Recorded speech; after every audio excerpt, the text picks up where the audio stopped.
Street Racer.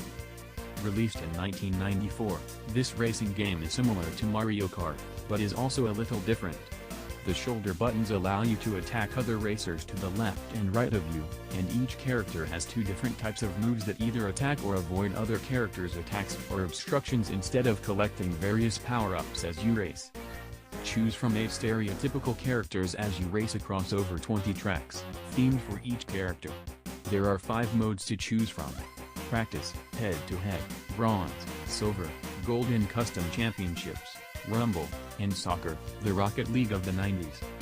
With the ability for 4 players to compete with each other, this game stands in my opinion, as one of the best on the Super Nintendo.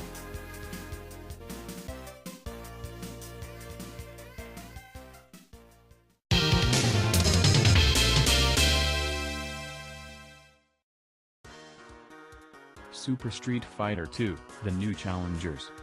What needs to be said about this game that you haven't heard already? Along with all 12 World Warriors, 4 new characters join the fight. Cammy, Fei Long, DJ, and Thunder Hawk, each with their own stages. Game modes include Arcade, Versus, Group Battle, Tournament, and Time Challenge. Existing characters have also had some of their moves tweaked and rebalanced for a better all-round experience. In my opinion, one of the top fighting games of the Super Nintendo.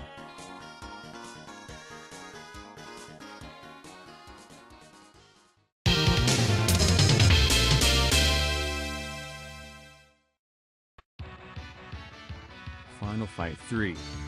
And Capcom exclusive for the Super Nintendo in the mid-90s. Time has passed since the Mad Gear Gang was crushed by Mike Hager, Dot, and Cody. Soon a new group called the Skull Cross Gang raised up to take control of Metro City. You can play as a returning Hager, Dot, and new characters Dee and Lucia as you battle through multiple levels to clear the city of the Skull Cross Gang, whether it's on the streets, at the harbor, in a factory or other locations. You can play solo, 2-player, or solo with a second character controlled by the computer. Each character has not only their basic attacks, but also some Street Fighter-style attacks. Even a super attack once the special meter is full. One of the best side-scrolling beat-em-ups for the Super Nintendo.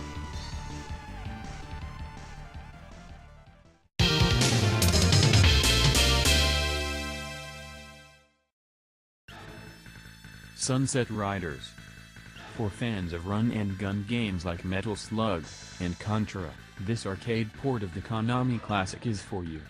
Gun through 8 levels as Steve, Billy, Bob, and Cormano, collecting bounties on various notorious outlaws.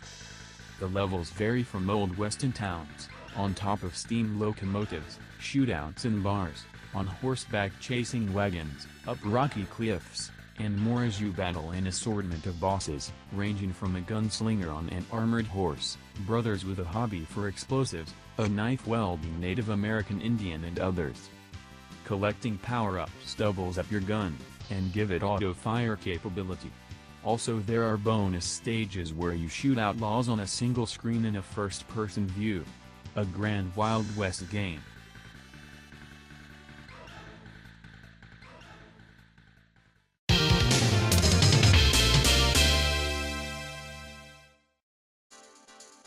Teenage Mutant Ninja Turtles, Tournament Fighters.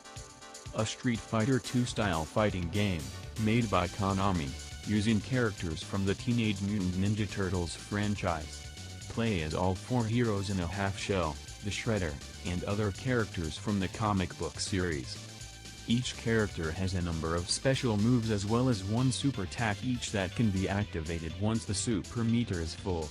The game also includes a number of game modes like Tournament, Story, Versus, and a Watch mode. Anyone who is a fan of the Teenage Mutant Ninja Turtles and fighting games, this game will definitely be right up your alley.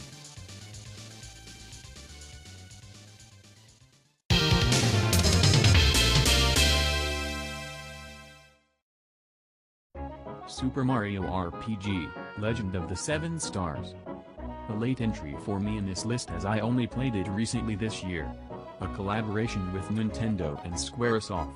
You as Mario save Princess Toadstool once again from the clutches of Bowser, only to be interrupted when the evil Smithy and his gang break through the Star Road in a giant sword, scattering the Star Road around the Mushroom Kingdom as 7 stars.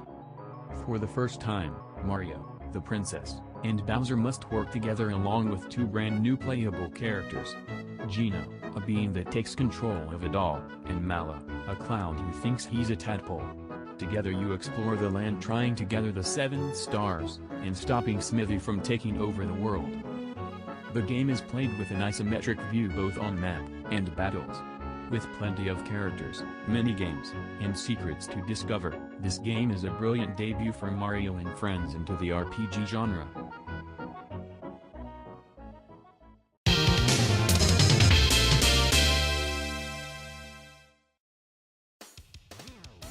Cybernator. Cybernator is a side-scrolling shooter set in a distant future. You play as Jake, a soldier that pilots a cybernetic mobile suit. You start off with a couple of weapons and a shield. More weapons can be obtained as you progress, with power-ups to upgrade each weapon. As the story progresses you battle across different environments, from outer space and zero gravity, to the Earth's atmosphere, and across Earth to the enemy's capital, fighting huge bosses along the way. Depending on your success on certain missions, you get 2 different endings for some replay value. A fun, futuristic shooter I highly recommend.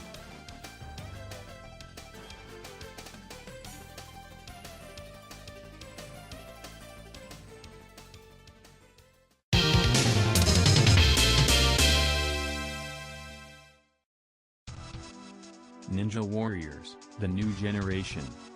A remake of an old arcade game, you play as one of 3 different robot ninjas as you fight your way across the city to take out the evil dictator, who rules the city with an iron fist. Each ninja has his or her own set of skills, weapons, strength, and speed as they fight a variety of different soldiers, ninjas, mutants, and other enemies. The game unfortunately is only a single-player one, however, don't let that put you off. This is a great side-scrolling beat-em-up with 8 stages, a boss at the end of each one, and one of the best soundtracks on the Super Nintendo.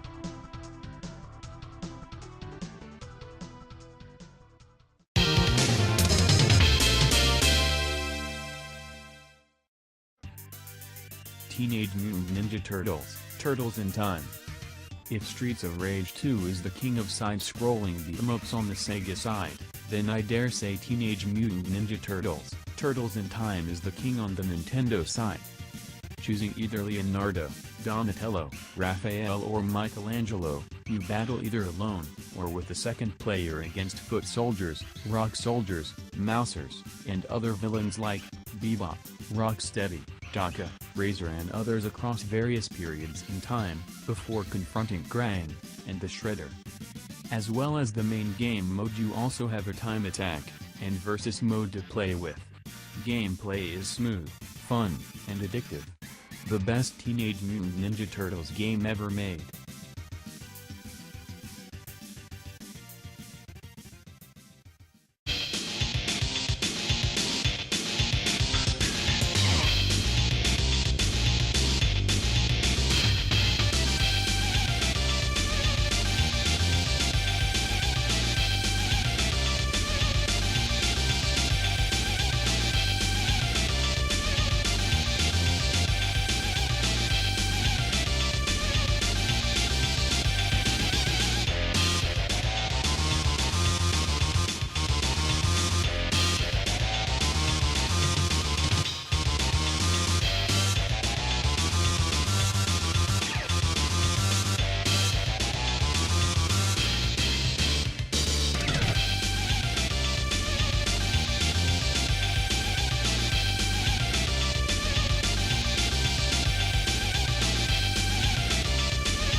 Donkey Kong Country 2, Diddy Kong's Quest. After the great success of Donkey Kong Country, it was inevitable that Rare would do a sequel. This time it was Donkey Kong that was taken by the Kremlins and whisked away to their home of Crocodile Isle. Now it's up to Donkey Kong's sidekick Diddy Kong, and his girlfriend Dixie Kong to travel to Crocodile Isle, and rescue his pal from Captain K. Rool, and his crew of cutthroat Kremlins. Diddy Kong retains all of his moves and skills from the original game, and Dixie has her own set of new moves. Also new is a double team move, where you hop on the other's shoulders with the press of a button, and one Kong can throw the other at enemies, or to reach items and places that are out of range. New and old animal buddies make a return, along with members of the Kong family to give out advice, save your game, or allow you to compete for extra lives. David Wise composed one of the greatest soundtracks for the Super Nintendo in this game. Each track matches the environments perfectly, across the 7 areas, and one hidden area. With new content, and collectibles for all the completionists out there, this is the greatest Super Nintendo game ever made.